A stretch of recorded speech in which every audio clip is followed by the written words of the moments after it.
welcome back to another episode of 2 Minutes with an ARTeater.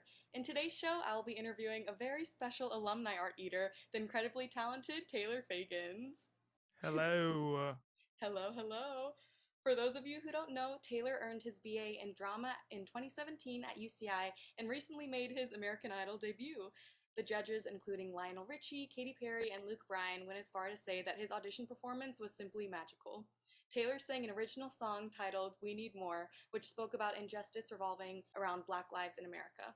I'm speaking to Taylor today because he's a guest teacher at CTSA's New York Satellite program, in which he's showing our class some tricks on songwriting.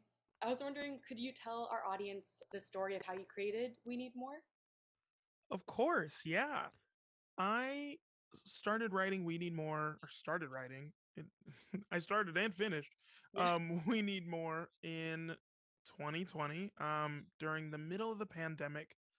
It was around the time that George Floyd was killed. I remember Ahmaud Arbery had died, Breonna Taylor had died, and I was really, really stricken with grief and not knowing them personally. It was mostly depression that I was going through. Yeah, and I remember I wrote this song because after I found out that George Floyd had died through social media, I saw so many people on Facebook and on Instagram saying things. I remember seeing a pastor from a Christian church write poetry about it. It made me think, I have to say something. I know I'm struggling with my emotions, but I have to say something. And so I turned on my voice memo on my phone, which I do that to write basically every song. And I kind of just started singing my feelings out loud. There was this phrase that kept coming to mind, little boys don't do that. And I was like, that's it. Like, because of what people are seeing on social media, because of the things people are aware of, the sadness and the death that people are experiencing, like little black boys are afraid to do certain things now. And so I kind of just went with that thought. And that's what kind of formed the root of what We Need More is. It was this idea of Mm-hmm. children are seeing people die on television that look like them, seeing people die on their phone screens that Yeah, look like them. And of course, they're afraid to go outside, and we have to do more. We have to do more for the kids. We have to do more for the people who are afraid. that's so powerful. Wow, thank you. Yeah, That's really great to hear it from you face to face. of Um, course. and then could you tell me a little bit about your American Idol experience? Yes, it was crazy. Listen, I said this on American Idol, but I have stage fright. I write music for myself and I sing for myself. That's always been my thing. Music to me is like a journal. Mm-hmm. But going into that room, being a part of American Idol was so awe-inspiring. I remember I got the phone call from one of the producers, and I want to say in September, he had asked me, "Hey, I saw your song We Need More. I saw it on YouTube, and I know you were a part of the American Songwriter competition." And he was like, "My brother was a part of that, and he showed me your song, and he was like, Taylor, I want to know, would you like to audition for American Idol?" And I Oh, was like, "That's wow. Never thought about that before." I didn't realize that they reached out to you for Yeah, you they to be on the reached out song. to Oh my goodness. me. They reached out to me. It was crazy. Mm. So they flew me out to LA, and it was really cool to meet all the contestants. Mm. And when you're in a room with people who all can sing and they all perform and they all just love art as much as you do, it's astounding. But then after those 3 days at the end, they said, "Okay, Taylor, you're the last audition of this weekend." And I got up there, with my quirky self, and I was like, "Hi, my name is Taylor." Like, you see it, you've seen the episode. It's Yeah. it's funny. I always make myself laugh when I see how nervous I am on in front of people. But I went in there and I sat down at the piano and I took a breath and I decided to focus on God, one, two, my family, and three, all the black people who have died. Mm-hmm. and I whispered, "This is for you," before I sang. And it just made me focus myself that this isn't about me. This is about everybody I wrote this song for. Mhm. But in the room, you could have heard a pin drop.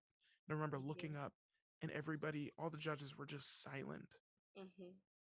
And then, yeah, they gave me all their feedback. It was crazy. It was crazy. Never cried on one of these podcasts before, but you got me a little teary eyed just Oh man, oh now with man. that. Oh shoot! Wow, that is just that's so beautiful, and I'm so glad that you got that experience and like exposure, and just it was a song that needed to be heard. Kind of piggybacking on that, what do you see for yourself in the future? Like, I know that obviously music is your main emphasis, but I know that you like playwriting and filmmaking as well, and I just wanted to know if you wanted to touch on that a little bit. Yeah, I I want to do a lot of things. And it's funny, I remember being in the American Idol audition room. Um what did he say? Lionel Richie said, when I said, "Oh yeah, I like to write and I write all these things," Lionel Richie said, "Oh, you're one of those guys." Yeah. Like a really big bullet point thing for me is that I really want to be a college professor really badly. Yeah. Um, yeah, I enjoy sharing my experience with everyone. Mm-hmm. Um, and I actually remember I made this decision, I think in high school Mm-hmm. or something. I don't remember. But I've went through many tracks in my life. At one point I wanted to be an inventor, a chemist, a computer programmer. Little baby Taylor has since put those to bed.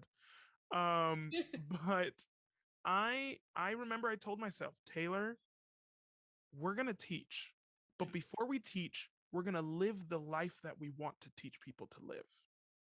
Yeah. So I feel like in the future, 10, 20 years, however long it takes, I want to be a college professor, sharing, teaching from my experience, Yeah. not teaching from what I think is supposed to happen Mm. or what I've seen people do, but being like, listen, there are many ways to do this thing.